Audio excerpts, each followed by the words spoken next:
नमस्कार, मैं हूं अंकुर। आप देख रहे हैं सत्य हिंदी। एक नजर अब तक की सुर्खियों पर।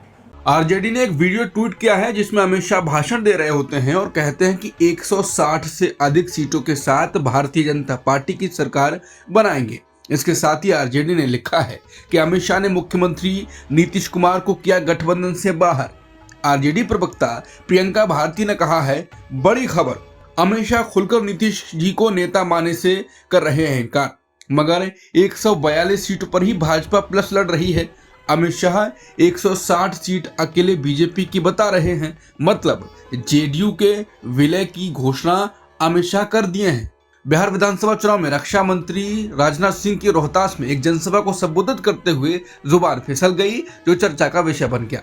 दरअसल राजनाथ सिंह ने कहा कि जेडीयू, आरजेडी और कांग्रेस ये सभी पार्टियां बिहार की जनता की आंखों में धूल झोंककर उनका समर्थन हासिल करना चाहती हैं। जिसके बाद आरजेडी ने कहा कि जेडीयू को अभी से ही बीजेपी ने अपने एजेंडे से बाहर कर दिया है।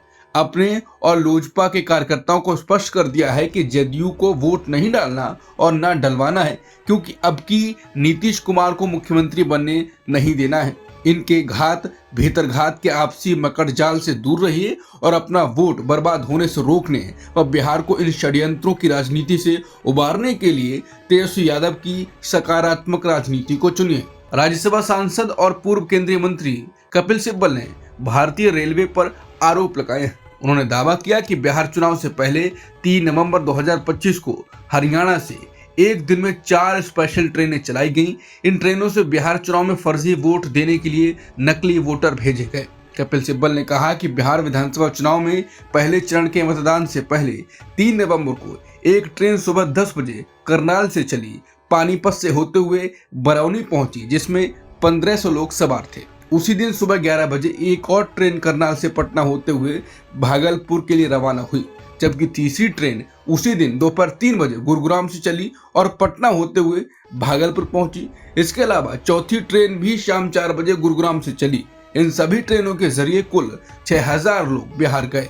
इसलिए मैं रेल मंत्री से पूछना चाहता हूं कि क्या ये स्पेशल ट्रेनें 3 नवंबर को चली? अगर चली तो हरियाणा से क्यों चली? छठ में नहीं चली तो 3 नवंबर को क्यों चलाई गई? उन्होंने कहा कि अगर ये सब सही वोटर थे तो खुद कर खर्चे से बिहार जाते, लेकिन इन्हें भेजने के लिए स्पेशल ट्रेन क्यों चलाई गई? अगर 6000 लोग बिहार गए तो रास्ते में कहां कहां उतरे और चढ़े?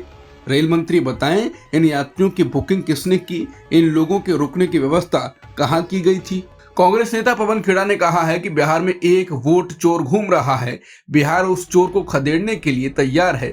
यहाँ के एक उप मुख्यमंत्री ने घर खाली करना शुरू कर दिया है, फाइलें भी फाड़नी शुरू कर दी हैं।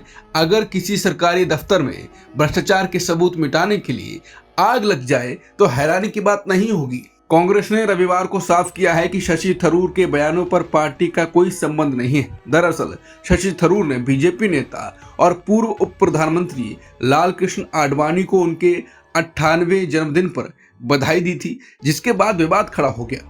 थरूर ने पोस्ट में लिखा था, आडवाणी जी की विनम्रता, मर्यादा और सार्वजनिक सेवा के प्रति समर्पण ने आधुनिक भारत की दिशा तय करने में बड़ी भूमिका निभाई है। इस बयान पर आलोचना होने के बाद थरूर ने बचाव में कहा कि आडवाणी के लंबे राजनीतिक जीवन को सिर्फ एक घटना से आंकना अनुचित है।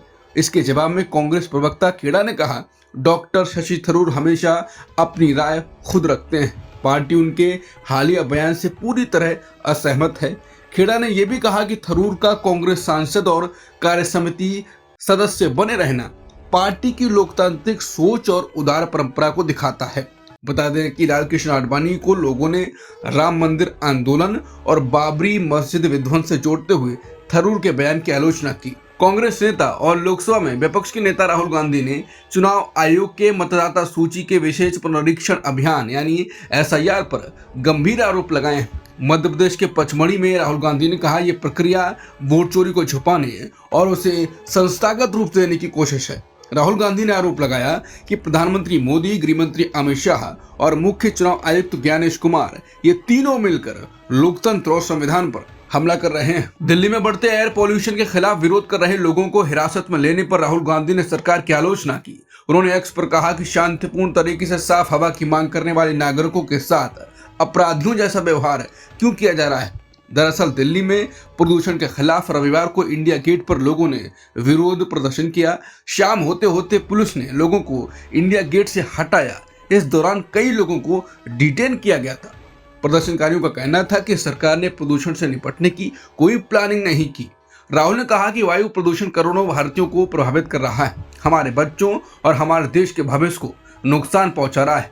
लेकिन वोट चोरी से सत्ता में आई सरकार को इसकी कोई परवाह नहीं है, ना ही वो इस संकट को हल करने का प्रयास कर रही है। हमें स्वच्छ हवा की मांग कर रहे नागरिकों पर हमला करने के बजाय वायु प्रदूषण पर अभी से निर्णायक कार्रवाई करने की जरूरत है। वहीं विरोध करने वालों में मौजूद पर्यावरण कार्यकर्ता भवरीन कंधारी ने कहा कि बच्चों की सेहत तेजी से बिगड़ रही है। हर तीसरे बच्चे के फेफड़े प्रदूषण से प्रभावित हैं।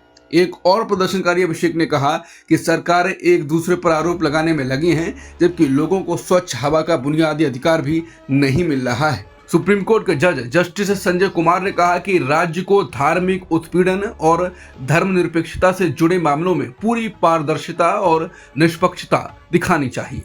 उन्होंने कहा कि भारत का धर्मनिरपेक्षता का मॉडल अनोखा है, जहां सरकार किसी धर्म का पक्ष नहीं लेती और न ही किसी धर्म के पालन या प्रचार के लिए सजा देती है। लेकिन जस्टिस कुमार ने यह भी माना कि सरकारी तंत्र चलाने वाले लोग अलग अलग धर्मों और समुदायों से आते हैं, इसलिए कई बार उनके व्यक्तिगत झुकाव उनके काम पर असर डाल सकते हैं। उन्होंने कहा कि राज्य की कार्यवाही में पारदर्शिता और निष्पक्षता साफ दिखनी चाहिए, खासकर उन मामलों में जो धर्मनिरपेक्षता या धार्मिक भेदभाव से जुड़े हों। असम सरकार ने पश्चिम असम के गोलपाड़ा जिले में फिर से बेदखली अभियान शुरू किया है, जिसमें करीब 580 परिवार प्रभावित हुए हैं। जिला उपायुक्त प्रदीप तिमुंग ने बताया कि यह कार्रवाई दहीकाटा रिजर्व फॉरेस्ट की 476 एकड़ जमीन से अतिक्रमण हटाने के लिए की जा रही है। उन्होंने कहा कि सभी परिवारों को 15 दिन पहले नोटिस जारी किया गया था, ताकि वो अपनी झुग्गियां और घर खाली कर दें। अधिकांश लोगों ने नोटिस मिलने के बाद ही इलाका छोड़ दिया और अब तक किसी तरह का विरोध नहीं हुआ। बेदखली अभियान सोमवार को भी जारी रहेगा। प्रभावित लोग, जो ज्यादातर बांग्ला बोलने वाले मुसलमान हैं, उनका कहना है वो कई दशकों से इस इलाके में रह रहे हैं और उनके पास जमीन के कागजात भी हैं। राष्ट्रीय स्वयंसेवक संघ के सरसंघचालक मोहन भागवत ने साफ किया है कि आरएसएस को किसी रजिस्ट्रेशन की जरूरत नहीं है। भागवत ने कहा कि संघ एक व्यक्तियों का संगठन है और इसलिए इसे कानूनी रूप से रजिस्टर्ड कराने की कोई आवश्यकता नहीं पड़ती। उन्होंने ये बात रविवार को बेंगलुरु में हुए एक संवाद कार्यक्रम के दौरान कही, जहां बार बार आरएसएस के रजिस्ट्रेशन न होने को लेकर सवाल पूछे जा रहे थे।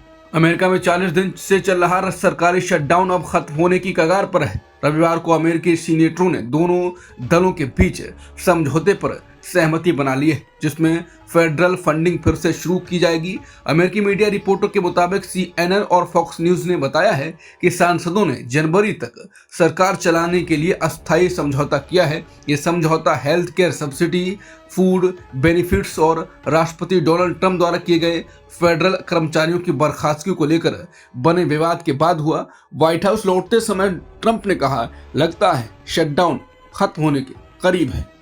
अब तक की खबरों में इतना ही। बाकी खबरों के लिए बने रहिए सत्यहिंदी.com के साथ। Copyright disclaimer under Section 107 of the Copyright Act 1976. Allowance is made for fair use for purposes such as criticism, comment, news reporting, scholarship, and research. Fair use is a use permitted by copyright statute that might otherwise be infringing.